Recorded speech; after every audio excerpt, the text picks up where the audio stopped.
Hello, Algebra 1. So today we're going to look at, we'll call this section 1.6, and we're going to look at solving proportions. And in addition to solving proportions, we are also going to write ratios. So some of this will be reviewed to you, but for some of you, this may be brand new stuff, okay? So we'll take it nice and easy. And we'll also discuss how a lot of these problems can be solved many different ways, but I'm going to show you one way that always works on every problem. So without further delay, a ratio uses division to compare two quantities. A ratio uses division to compare two quantities. Now, I feel like I gotta mention, you can also write an extended ratio that uses more than two quantities, but we won't get into that. Most commonly, you're gonna have two quantities, and it'll be easier to do. So you can write ratios a few different ways. One way to write a ratio is A to B with the word 2. You can also use a colon to write a ratio. And finally, the one we're mostly going to use is you can use a fraction bar. And that's helpful because then you can perform mathematical operations with your ratio. Now, ratios are all around us, okay? You see ratios all the time. Miles per gallon, minutes per mile, price per gallon. There's, price per ounce. There's just all sorts of uses for ratios. We actually use division to compare two quantities quite often in this wonderful world that we live in. So, one thing we want to keep in mind, though, is that ratios must be written in simplest form. So, if you're not good at simplifying fractions, you're going to need to be good at simplifying them in a calculator and letting the calculator do the work for you. One thing I can show you, let me grab the calculator real quick. One button that can be helpful, well, actually, no, let me clear that out real quick. But one button that's pretty helpful is this button right here. It's a second button. You go second and you press that button and it'll change a decimal answer to a fraction answer, which is pretty cool. Also, if you happen to have a mixed number and need to change it to a fraction, you can also go second and do this button and it'll change your mixed number into a fraction. So those are some handy buttons. Depending on what calculator you have, these will be in different locations. All right, so let's look at an example of using ratios. Example 1, a volleyball team plays 14 home matches and 10 away matches. Find the ratio of home matches to away matches. So you could just use the order that they tell you. They want the ratio of home matches, so that's 14 home matches, to away matches, and there's 10 of those. Let's write it as a fraction. And then what we got to remember to do is we got to write it in simplest form to get our ratio of home matches to away matches. Again, you can punch this in the calculator with the fraction key and hit equals, and it should reduce it. If you're going to reduce it by hand, you're probably going to think of it, really what you're thinking about is 14 is 2 times 7, 10 is 2 times 5, and the factors of 2 divide out, and you're left with 7 over 5. Another way to think about that is 14 divided by 2 is 7, 10 divided by 2 is 5, and you got a simplified ratio that way. All right, the next one says find the ratio of home matches. Okay, so we're still at the 14 home matches to all matches. Well, if there's 14 home matches and 10 away matches, that's going to be 24 matches total. So we're going to write that as a fraction. and we need to reduce it. Again, you can use your calculator, or you could think of this as 7 times 2, 2 times 12, the 2's are gone. We're left with 7 to 12. 7/12 is our ratio, 7 to 12. All right, so just a reminder, ratios are used a lot of different places here, and they also got to be in simplest form. All right, let's move on to proportions. Proportions are kind of interesting. So proportion is an equation, I guess we'll put there, is an equation that states two ratios are equivalent or equal. So it's an equation that states two ratios are equal. Well, what I found, I should mention this, what I found is in a lot of word problems, if I'm struggling to write an equation, there's a good chance it's a proportional relationship, and I'm going to end up setting one ratio equal to another ratio, and then you can solve them pretty quickly. But it's kind of funny, whenever I'm stumped on a word problem, if I think about it as a ratio or a proportion, I can usually figure it out. Now, what's kind of interesting about this is, we've got a fraction equal to a fraction, a ratio equal to a ratio. This is a proportion. They add this b cannot be 0, d cannot be 0. The only reason they add that is because, guess what, you're not allowed to divide things by. Can't divide things by 0. So anyway, try that in your calculator sometime and you'll see what it says. It says you can't do it. Now here's the thing, sometimes we're going to need to solve for variables that are used in writing a proportion. So that's what we're going to look at next.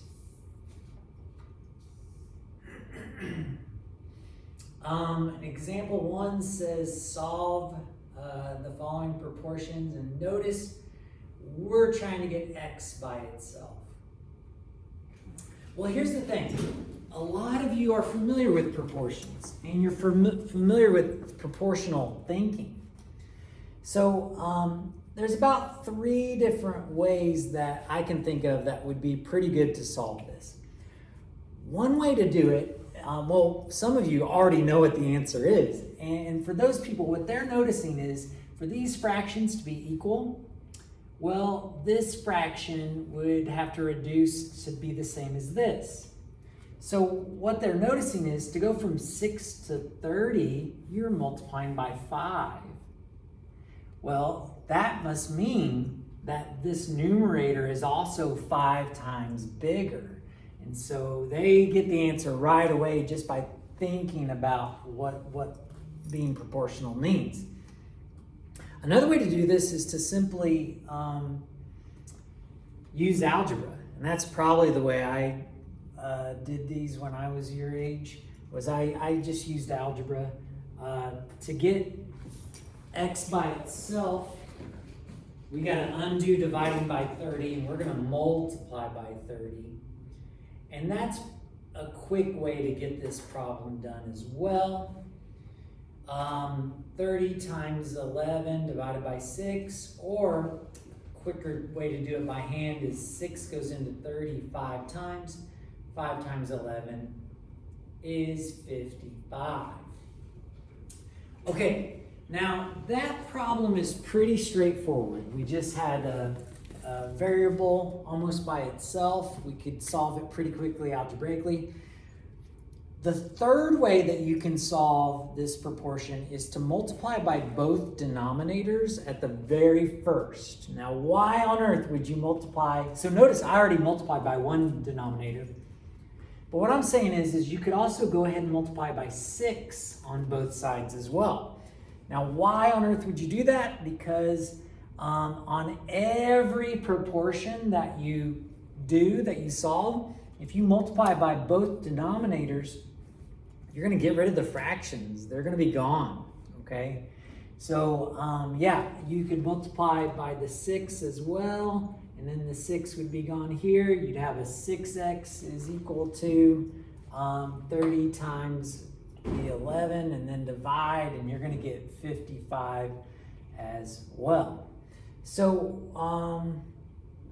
let's go ahead, if you don't mind, let's move to D. D is one where the variable is not all by itself, and also the variable is in the denominator, and we can't solve for C while it's in the denominator. We got to fix that somehow. So D is an example where it really is necessary. It really is necessary to, and let's write it out this way. You can always solve a proportion by multiplying by both denominators. Now, another way to think of that too is you could multiply by the least common denominator. That can save you a little bit of simplifying. But you don't even have to think about it. You can just multiply by both denominators and you're going to get an answer. And D is a prime example of one where that's really necessary. It's necessary to do that. So I'm going to multiply by C plus 2 on both sides. That will get rid of the C plus 2 here. But I'm also going to multiply by an 8 on both sides. That will get rid of the 8 here. So what we're left with is 8 times 45, which is 360, is equal to, and then we've got this 5 times the C plus 2. Well, we're going to have to distribute that. And we're going to get 5C plus 10. And now what we have is, do you see how the fractions are gone? Our denominators are gone, and we've just got a two-step equation that we can solve pretty quickly. Subtract the 10, then divide by 5, and we're going to get 70 pretty darn quick. So what I want to stress here is I want to stress that you can always solve a proportion by multiplying by both denominators. And even though these, you don't have to do that, I'm going to go ahead and work them out that way just so that we get familiar with it. So we see it's a proportion, a fraction equal to a fraction. Multiply by both denominators. We end up with 7W equals 4 times 35, which is 140. Divide by 7, and W is equal to 20. And you're done pretty quick.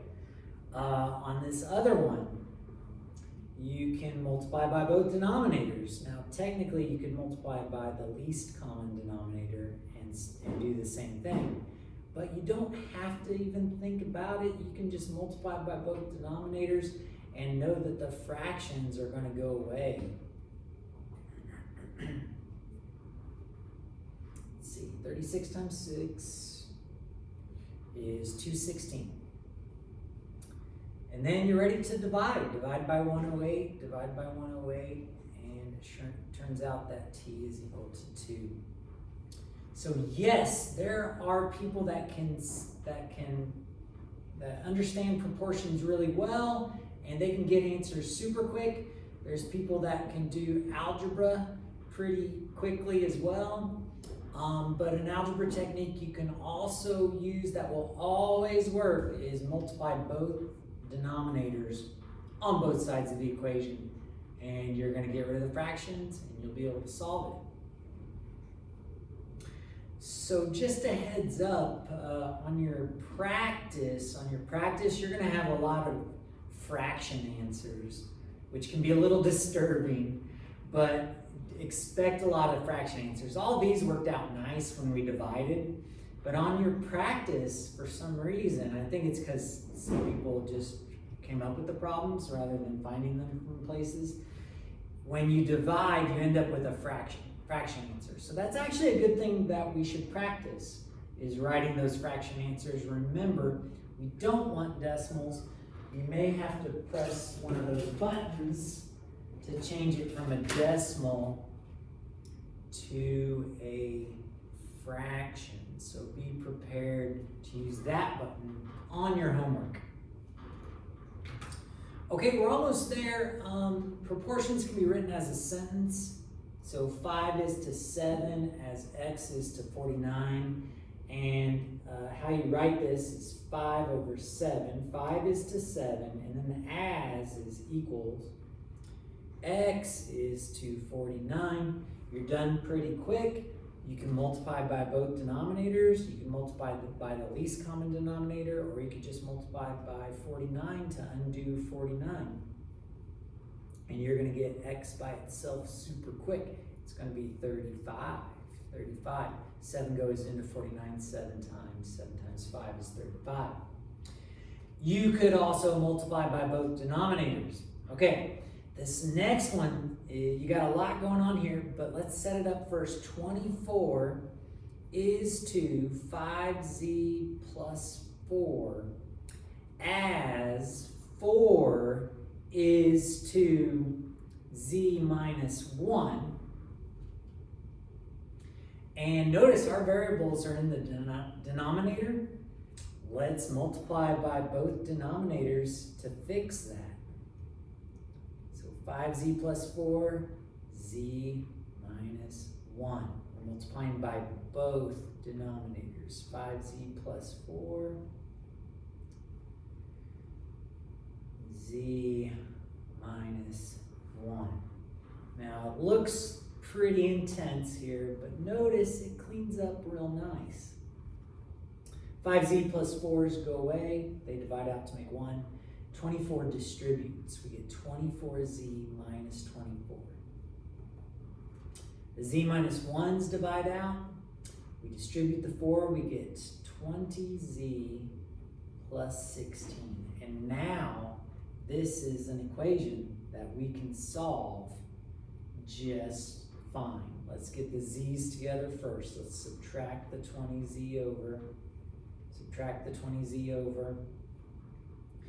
Get 4z minus 24 is equal to 16. Two-step equation. I gotta be honest with you, I normally grab a calculator or do the rest in my head. I usually go straight to the answer at this point. Add a 24 over, you're not gonna get 30. Okay, you get 40.